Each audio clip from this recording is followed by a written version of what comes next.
하나님 말씀 로마서 12장 1절부터 8절 말씀입니다. 신약성경 256페이지 로마서 12장 1절부터 8절 말씀입니다.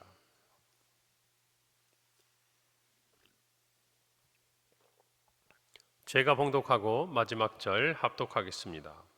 그러므로 형제들아, 내가 하나님의 모든 자비하심으로 너희를 권하노니 너희 몸을 하나님이 기뻐하시는 거룩한 산 제물로 드리라.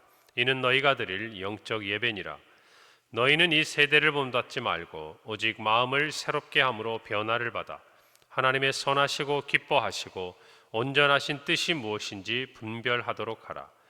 내게 주신 은혜로 말미암아 너희 각 사람에게 말하노니 마땅히 생각할 그 이상의 생각을 품지 말고 오직 하나님께서 각 사람에게 나누어 주신 믿음의 분량대로 지혜롭게 생각하라. 우리가 한 몸에 많은 지체를 가졌으나 모든 지체가 같은 기능을 가진 것이 아니니 이와 같이 우리 많은 사람이 그리스도 안에서 한 몸이 되어 서로 지체가 되었느니라. 우리에게 주신 은혜대로 받은 은사가 각각 다르니 혹 예언이면 믿음의 분수대로, 혹 섬기는 일이면 섬기는 일로, 혹 가르치는 자면 가르치는 일로 함께 있습니다. 혹 위로하는 자면 위로하는 일로, 구제하는 자는 성실함으로, 다스리는 자는 부지런함으로, 긍휼을 베푸는 자는 즐거움으로 할 것이니라. 아멘. 오늘 우리가 읽는 로마서 12장 말씀, 이 첫 부분은 로마서 전체에 있어서 크게 두 가지로 또 두 어떤 말씀으로 분류하는 하나의 첫 기준점이 됩니다. 우리가 로마서를 크게 둘러 나누어 볼 때 함께 살펴본 1장부터 11장까지는 주로 신학적이고 교리적인 문제에 대해서 바울이 가르쳐주고 있는 부분입니다. 그리고 오늘 우리가 읽은 12장부터는 이제 이 같은 믿음의 터 위에서 그러면 구체적으로 어떻게 살 것인가. 사실 우리의 삶에 있어서 중요한 부분이 바로 삶의 실천적인 부분이죠. 설교를 우리가 준비하거나 또는 설교를 듣는 저와 여러분도 마찬가지입니다. 준비할 때에 우리는 하나님에 대한 지식을 가져갑니다. 그러나 그 참된 지식이라 함은 그 말씀을 들었을 때 그냥 아는데 우리의 지식적인 욕구를 채우는 데 끝나면 그것은 너무나 부족하고 안타까운 일이 되겠죠. 하나님의 말씀을 알았다면 우리가 참으로 하나님의 말씀을 안다라고 표현하는 그 속에는 그 말씀대로 순종한다라는 의미가 포함이 되었을 때 우리는 비로소 하나님을 안다라고, 하나님의 말씀을 안다라고 이야기를 하죠. 우리의 신앙에 있어서도 마찬가지입니다. 우리의 신앙이 어디로부터 시작해서 어디로 가는지를 안다는 것은 그 아는 지식을 따라 어떻게 살아가야 할지를 알게 된다는 것을 포함합니다. 오늘 우리의 신앙생활도 마찬가지죠. 말씀을 들었다면 마땅히 그 말씀대로 우리가 어떻게 살 것인가 우리는 고민해야 되고, 더 나아가서 우리는 그렇게 사는 것이 얼마나 치열한 영적인 싸움인지를 알고 그 싸움에서 승리하도록 믿음으로 나아가야 되는 하나님의 자녀인 줄로 믿습니다. 이것을 살펴볼 때 바울이 로마서를 기록하면서 로마에 있는 그리스도인들에게 바라는 것은 크게 두 가지가 있겠죠. 첫째는 복음이 무엇인지를 정확히 알아야 한다. 그래서 이 복음이 무엇인지를 알아야 우리가 분명한 신앙의 고백을 할 수 있다는 것이죠. 조금 전에 우리가 사도신경으로 우리 신앙을 고백했습니다. 그 구절 하나하나는 바로 우리 모두가 하나님 앞에서 복음이 무엇인지를 알게 되었을 때 마땅히 고백해야 되는 우리의 신앙 고백이라는 것입니다. 그 고백대로 두 번째가 무엇입니까? 그러면 그와 같은 신앙의 고백에 합당한 성도의 삶이 무엇인지를 저와 여러분이 아는 것이죠. 예배에 있어서, 또 우리의 일상의 삶의 자리에 있어서, 가정 안에서, 특별히 우리가 추석 명절을 앞에 두고 있습니다마는 이 복음을 통해서 우리가 은혜로 말미암아 하나님의 사랑하심을 입고 의롭다 하심을 입은 것처럼, 그렇다면 우리는 그와 같은 은혜와 그와 같은 사랑을 입은 자로서 우리의 가족에게, 또한 우리의 일터에서, 또 우리가 교회를 섬김에 있어서 어떻게 살아야 할 것인가 라는 이 질문에 대한 답을 저와 여러분의 삶으로 대답하는 거예요. 우리 입술로 네라고 대답하는 것이 아니라 그렇게 살아냄으로 말미암아서 우리는 우리의 신앙의, 우리의 믿음의 고백을 답변하는 것입니다. 오늘 그런 의미에서 이 로마서 12장 1절은 저와 여러분에게 있어서 참으로 중요하고 모든 성도에게 그와 같은 구절이라고 믿습니다.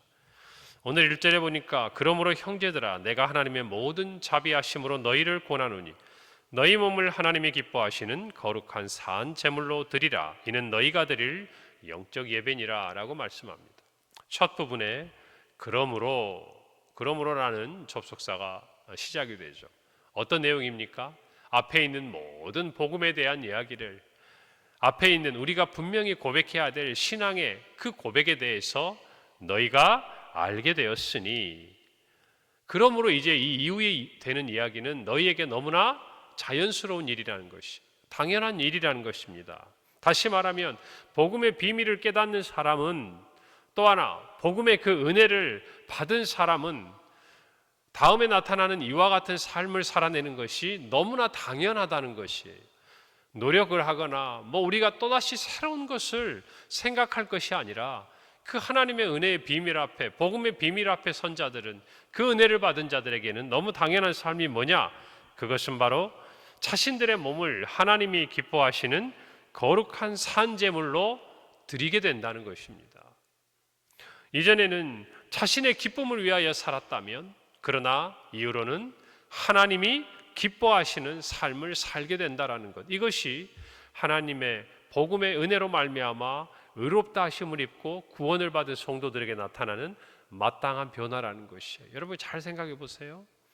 우리가 구원을 받고 하나님의 자녀가 되고 정말 그 은혜를 깨달을 때 눈물을 흘립니다. 여러분, 그리고 나서 우리의 삶에 제일 처음으로 찾아오는 변화가 무엇입니까? 이전에는 우리가 주인이었어요. 우리의 행복을 위해 살았어요. 그것을 위해 할 수 있는 일을 최선을 다했습니다. 여러분, 그러나 그 은혜를 받고 더군다나 그 은혜가 값없이 우리에게 주어졌다는 것을 깨닫는 순간 눈물을 흘리죠. 감사하게 됩니다. 그리고 나서 우리가 어떤 생각을 하게 됩니까? 이전에는 하지 않았던 생각을 해요. 이전에는 한 번도 우리가 꿈꾸지 않았던 그 어떤 삶을 꿈꾸기 시작합니다. 그것은 무엇입니까? 하나님이 기뻐하시는 삶. 이게 다시 말하면 뭐냐면 하나님이 복음을 통해서 우리에게 말씀하신 그 말씀대로 살고자 하는 거룩한 욕구가 우리 안에서 일어난다라는 것이에요. 이거는 너무 자연스럽다는 것이에요. 그래서 이후에 나타나는 말씀, 너희가 드릴 영적 예배다. 우리는 이 부분을 많이 착각합니다. 영적 예배라고 하니까 이제는 하나님의 자녀가 돼서 거룩한 삶을 살고 이전과 다른 어떤 구별된 삶을 산다라는 의미들, 세상 사람들과는 또 내가 이전에 살던 삶과는 뭔가 다른 거룩한 삶을 산다고 생각합니다. 물론 넓은 의미로는 그 의미도 맞습니다. 그러나 이 단어에 있어서 아주 직접적인 표현은 뭐냐? 합당하다, 마땅하다, 당연하다 이 말이에요. 그러니까 이는 너희가 드릴 영적 예배다 이 말은 구원을 얻은 복음의 비밀을 깨닫고 영생을 간직한 성도들이 하나님이 기뻐하시는 거룩한 산 제물이 되어서 자기의 삶을 하나님께 드리는 것은 당연한 일이다 그 말이에요. 마땅한 일이다 그 말이에요. 너무나 자연스러운 일이다 그 말입니다. 저와 여러분의 삶에도 이와 같은 변화가 일어났습니다. 할렐루야. 일어났어요. 하나님께서 우리를 믿음으로 말미암아 의롭다 칭해 주신 이유로, 그리고 우리를 구원하시고 자녀 삼아 주시고 영생의 복을 주신 이유로 저와 여러분의 삶은요, 우리 자신을 기쁘게 하는 게 아니라, 다른 사람을 기쁘게 하는 것이 아니라, 세상을 기쁘게 하는 것이 아니라 하나님을 기뻐하게 하는 삶이 무엇인지를 고민하게 된다는, 그것이 당연하다는 거예요. 이 은혜가 있는 교회도요, 주님을 기쁘시게 할 일이 무엇인지 생각해요. 고민합니다. 우리의 자랑을 삼고 우리가 무엇인가를 이루는 것보다 하나님이 기뻐하시는 게 무엇일까가 관심사가 된다는 것이에요. 오늘 저와 여러분이 분명히 아셔야 돼요. 1장부터 11장까지의 이 복음의 비밀을 아는 터전 위에 우리의 삶이 세워져 간다는 것입니다. 다시 말하면 이 복음에 대한 비밀을 깊이 깨닫지 못하면 이후에 살아가게 될 우리의 삶에 대한 부분 또한 그 복음의 비밀에 우리가 부족한 이해만큼이나 여러분 견고하지 못할 수 있다는 것이. 그래서 우리는 하나님에 대해서 힘써 알아야 됩니다. 하나님의 말씀에 대해서 힘써 알아야 됩니다. 정말 모든 성경이 하나님의 감동으로 된 것을 분명히 말씀을 통해 깨닫고 그 터 위에서 우리의 온전하게 하시는 주님의 도우심을 구해야 되는 것이에요. 할렐루야. 여러분, 바울은 특별히 우리의 몸을 하나님이 기뻐하시는 거룩한 산 제물로 드리라고 말씀합니다. 여러분, 이는 구약의 제사를 염두에 둔 비유적인 표현이 되겠죠. 그와 마찬가지로 여러분, 제사는 어떻습니까? 우리가 하나님께 드립니다. 누구에게 드린다고요? 하나님께. 그러니 제사는 드리는 사람이 있고 그 드리는 제사를 받으시는 분이 있다는 것을 여러분이 아실 거예요. 마찬가지입니다. 우리의 삶도 그저 우리가 드리고 끝나는 게 아니에요. 우리가 살아내는 이 삶은 누군가가 받으십니다. 그것이 거룩한 삶이든 아니면 그 말씀에서 벗어난 참으로 우리가 후회하고 또는 돌이켜야 될 삶이든 그것은 누군가에게 드려지게 돼 있어요. 그분이 누굽니까? 바로 하나님이시라는 거예요. 그러면 오늘 저와 여러분이 거룩한 산 제물이 되어 산다는 것은 적당히 드려도 되고 또 우리가 생각할 때 부족하면 이것은 감추어 버릴 수 있는 그런 것이 아니라는 거예요. 하나님께 드리는 제사는 반드시 하나님이 연락하시는 거예요. 마찬가지로 저와 여러분이 오늘 살아가는 이 하루도 하나님 앞에 기억된다 그 말입니다. 하나님 앞에 드려진다 그 말입니다. 만약 그것이 하나님이 받으실 만한 것이면 받으실 것이고 만약 받으실 만한 것이 되지 못한다면 잊혀지면 좋겠지만 그 또한 우리가 하나님께 드린 잘못된 제사가 된다는 거예요. 어떤 의미에서 굉장히 두려운 말씀입니다. 오늘 저와 여러분들이 이 말씀을 마음에 새기고 살아가야 돼요. 할렐루야. 하나님이 받으신다고 생각하면 우리가 어떻게 살아야 될지가 조금 더 명확해지지 않습니까? 그저 내 삶에서 내가 오늘 하루 1년 365일 중에 내 평생 정말 100여 년 가까운 삶의 자리, 때로는 수십 년의 삶의 자리에 그냥 내가 보낼 수 있는 내 하루라고 생각하면 그게 그렇게 의미가 없을 수도 있겠지만 오늘 이 하루가 하나님께 드려지는 하루고 하나님 앞에 기억되는 하루라고 생각한다면 여러분, 바울의 말처럼 우리는 우리 오늘 하루의 삶을 거룩한 산 제물로 드리는 것, 이것이 얼마나 큰 의미가 있다는 것을 여러분이 아시리라 믿습니다.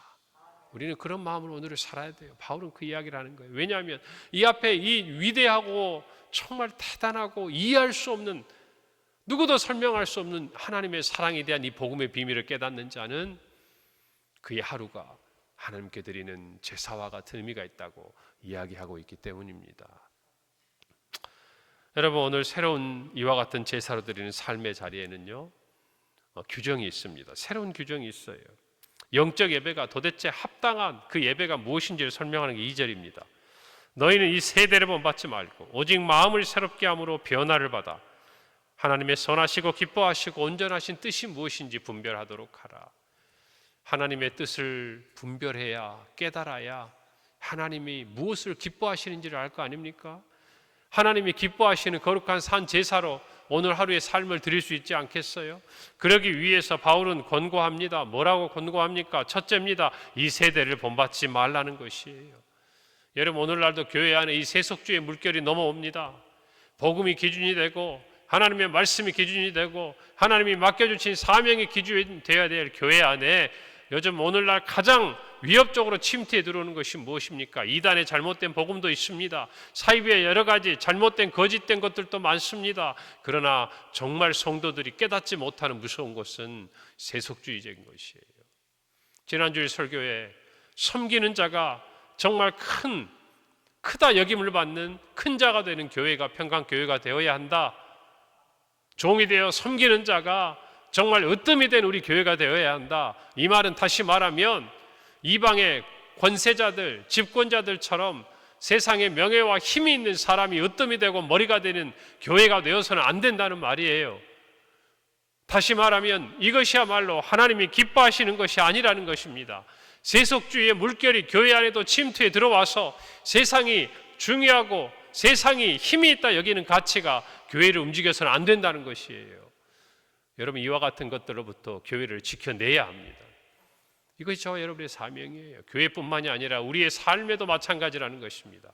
교회에서 드려지는 공적인 예배만이 예배가 아니라 우리가 그리스도인으로 살아가며 드리는 일상의 삶 또한 하나님께 드리는 제사라고 한다면, 예배라고 한다면 그 삶의 자리에서도 저와 여러분은 이 세대를 본받지 않아야 된다는 거예요. 말을 해도 행동을 해도 하나님의 자녀다운 구원받은 복음의 비밀을 깨달은 자답게 말하고 행동해야 한다는 것이에요. 여러분, 그래서 제가 여러분 이 자리에 이제 구역예배 대부분 참석하십니다만은 구역예배 모임할 때 늘 이런 부탁을 제가 드립니다. 구역 모임 안에 세상이 얘기하지 말라. 어떻게 자녀를 교육을 시켜야 되고, 어떻게 집장만을 해야 되고, 어떻게 돈을 벌어야 되고, 여러분 이런 이야기는 교회 안에서보다 교회 바깥에 가면 더 정확하게 들을 수 있어요. 여러분이 분별할 귀만 있다면 우리가 왜 교회에 나옵니까? 하나님께 예배하기 위해서입니다. 하나님 만나고 싶어서예요. 그리고 또 하나, 교회 안에서는 세상이 가르쳐주지 않은 하늘의 비밀에 대해서, 하늘나라에 대한 가르침에 대해서 알고자 하기 위함에, 왜요? 교회가 가장 그것을 잘 알려줄 수 있기 때문입니다. 교회가 그것에 대한 비밀을 간직할 수 있기 때문이에요. 그런데 교회에 와서 모였는데 세상에 가서 들어도 될 얘기를 굳이 여기서 해야 합니까? 물론 믿음 안에서 자녀 교육을 어떻게 할 것인가, 신앙 교육을 어떻게 할 것인가, 믿음의 세대 계승을 어떻게 할 것인가, 우리가 믿음 안에서 물질을 어떻게 사용해야 될 것인가, 이와 같은 부분이야 당연히 우리가 해야 될 영역이에요.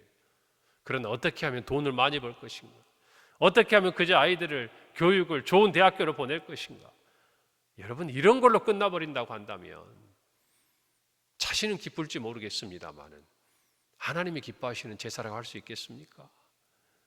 오늘 저와 여러분이 분명히 이것을 깨달아야 합니다. 그것을 모르니까, 그것이 무너지니까 하나님 앞에 은혜를 받아도 간직하지 못하는 거예요. 오늘 저와 여러분이 분명히 깨닫기를 바랍니다. 이 세대를 본받지 말아야 합니다. 이 세대를 본받지 않으려면 단순히 이 세대가 하는 것을 따라하지 않아야지 이렇게 해가지고는 안 되는 거예요. 적극적으로 나가야 되는 것입니다. 여러분, 내가 무엇인가를 하지 않기 위해서 노력해 본 적 계세요?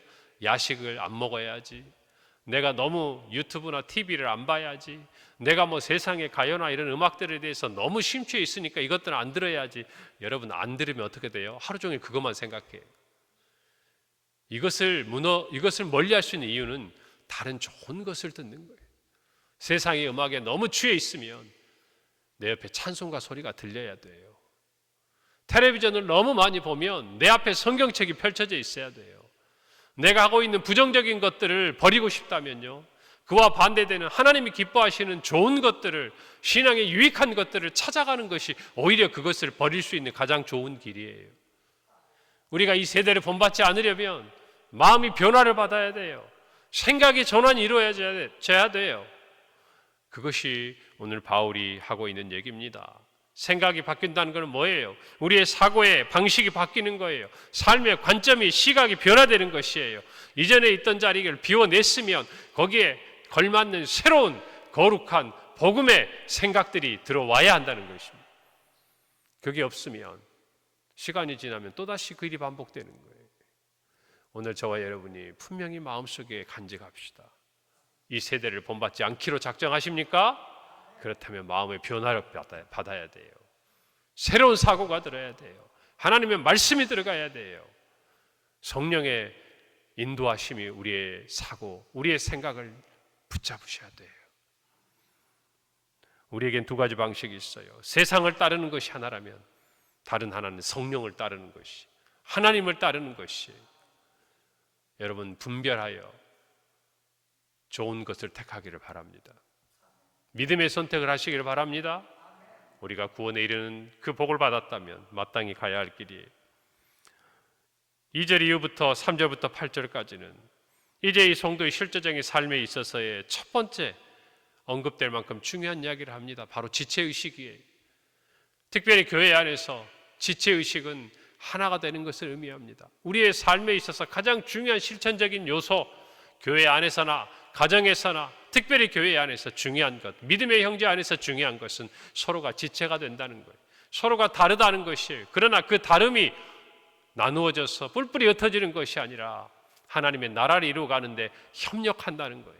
하나가 된다는 것이에요. 그만큼이나 하나님의 나라는 각기 다른 지체가 필요하다는 것이에요. 말씀에 대해서 탁월한 사람, 위로함에 있어서 참 은혜가 많은 사람, 열심히 봉사하는 사람, 긍휼히 여기는 사람, 오늘 여기 나타나는 여러 가지 일들, 구제하는 사람, 여러분 그 모든 일이 우리 교회 안에는 다 필요합니다. 오늘 그 말씀을 가지고 정말 그 모든 삶의 자리, 그 사역의 자리에서 하나님이 기뻐하시는 거룩한 산 제물이든 우리 모두가 되기를 간절히 바랍니다. 그때 하나님께서 우리 모두에게 은혜를 주시고 교회의 아름다운 덕을 세워가실 줄 믿습니다. 기도합니다. 하나님 은혜를 감사합니다. 오늘 바울이 우리에게 권면하는 것처럼 참으로 우리 몸을 하나님이 기뻐하시는 거룩한 산 제물로 드리는 우리 모든 성도들의 하루여 평생이 되게 하여 주시옵소서. 마땅히 성도로서 행해야 될 그 삶의 모습들, 정말 하나님이 기뻐 받으실 수 있는 그 모습들, 하나님 그 믿음의 결단과 선택이 오늘 하루 우리의 삶의 모습이 되게 하여 주시옵소서. 이 세대를 본받지 않고 마음의 새로운 변화를 받아 우리 교회 안에서도 이제는 서로가 서로의 지체가 되어서 세워주고 하나 되고 하나님의 나라를 이루어가는 우리 평강교회가 되게 하시고 우리 믿음의 모든 성도들의 가정이 되게 하여 주시옵소서. 예수님의 이름으로 기도합니다. 아멘.